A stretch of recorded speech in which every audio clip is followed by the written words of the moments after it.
välkomna. Thomas Strutkiewski heter jag och jag är grundare och vd på Engage. Kul att se det här på e-commerce Expo.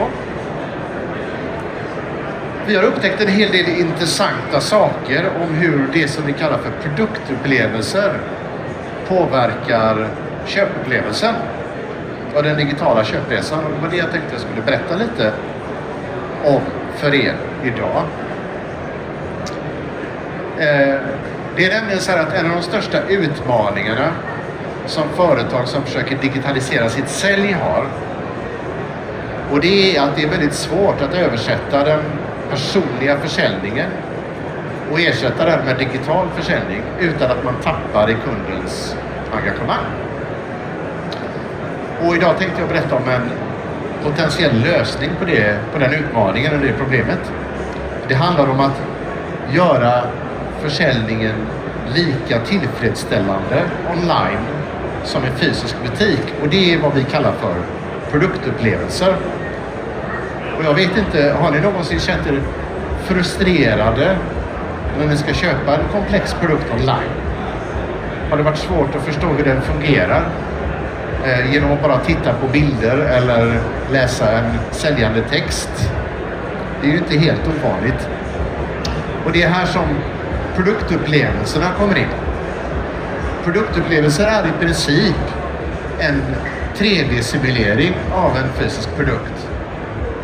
Och det blåser liv i den här produkten i den digitala kanalen. Och en produktupplevelse, den låter dig testköra den fysiska produktens olika egenskaper i den digitala ytan. Som om du hade den i din hand. Så lösningen på utmaningen att göra säljandet online mer personligt och mer anpassat till hur vi människor fungerar, det är att göra produkten mer tillgänglig för köparen och göra produkten lättare att förstå för den digitala kunden. Och vi lever ju i det som kallas för Industry 4.0 eller den fjärde industriella revolutionen. Där talar man om det cyberfysiska, om en rikedom av data som ska analyseras av AI och göra allting mer sammankopplat och mer effektivt. Och effekten av det här är ju egentligen att alla stegen i köpresan och alla stegen i produktlivscykeln, ja, men de blandas och flyter ihop. De flyter samman allt mer. Och det öppnar nya affärstillfällen och levererar nya lösningar på gamla utmaningar. Och utmaningen med att sälja komplexa produkter online, ja, men den kan vi absolut adressera idag. Så Engage är alltså en plattform som är till för produktupplevelser. Så det innebär att köparen kan interagera med produktens digitala tvilling. Och det är precis som om du hade produkten i din hand. Så se det som att det blir förbättrad genomförsäljning. Tänk att det blir färre felköp, färre returnerade produkter och framförallt en mer personlig köpupplevelse. Och ni får tro mig, men det är faktiskt en dramatiskt mycket mer person- och människoanpassad, engagerande och informativ upplevelse. Och folk tycker verkligen om att köpa produkter på det här sättet. Och för övrigt QR-koden här, den går ju till vår webbplats. Det som ni ser på skärmen just nu, det är ett grymt exempel på det. Det här är en produktupplevelse från tyska Liebherr, företaget som uppfann den moderna kylen. Och här kan man prova produktens olika egenskaper och funktioner.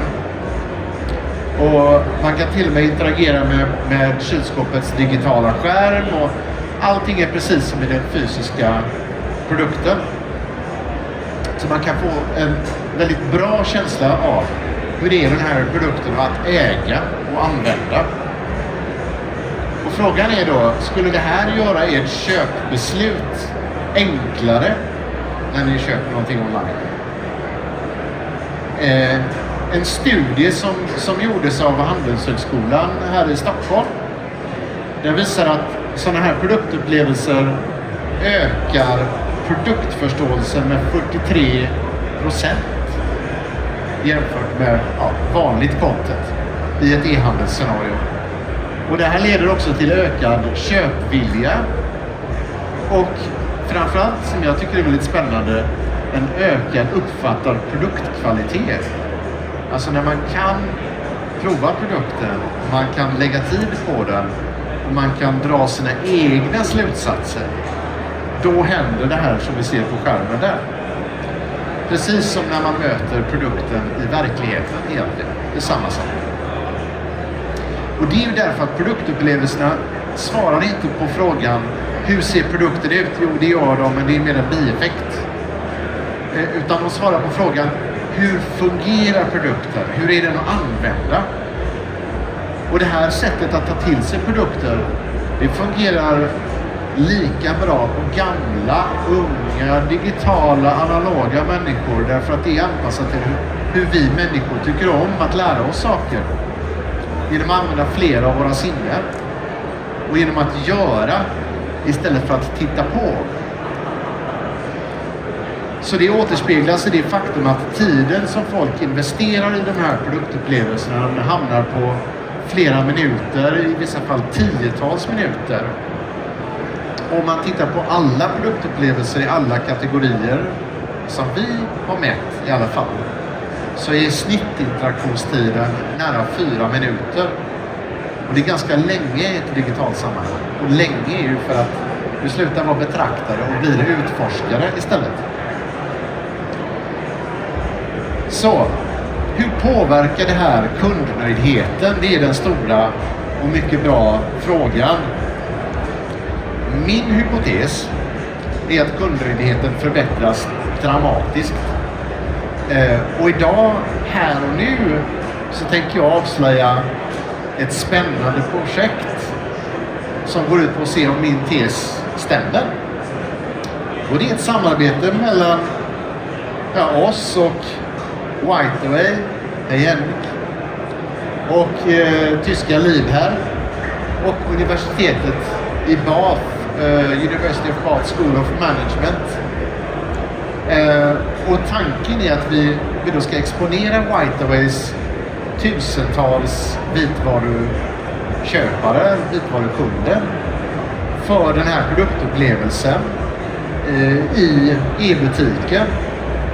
Och Dr. Carl Philip Ahlbom, som är här någonstans idag, som är senior forskare på universitetet i Bath, han ska se till att leda den här studien och se till att vi fångar in datan på rätt sätt. Vi kommer mäta precis hur potentiella köpare beter sig när de utforskar den här produktupplevelsen på i Whiteaways webbplatser.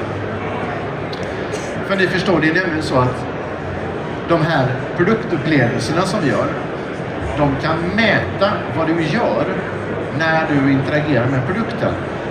Eller när du interagerar med produktens digitala tvilling, rättare sagt.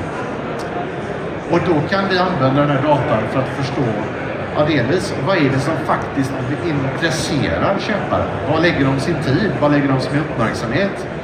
Och vi kan också förstå om det finns någonting i produkten som är för svårt.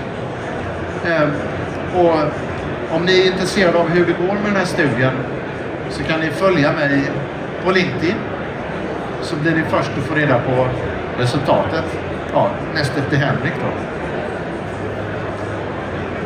Så hela poängen med det här är som sagt inte att visa hur ser produkten ut, utan att simulera alla dess funktioner, både de mekaniska och de digitala funktionerna.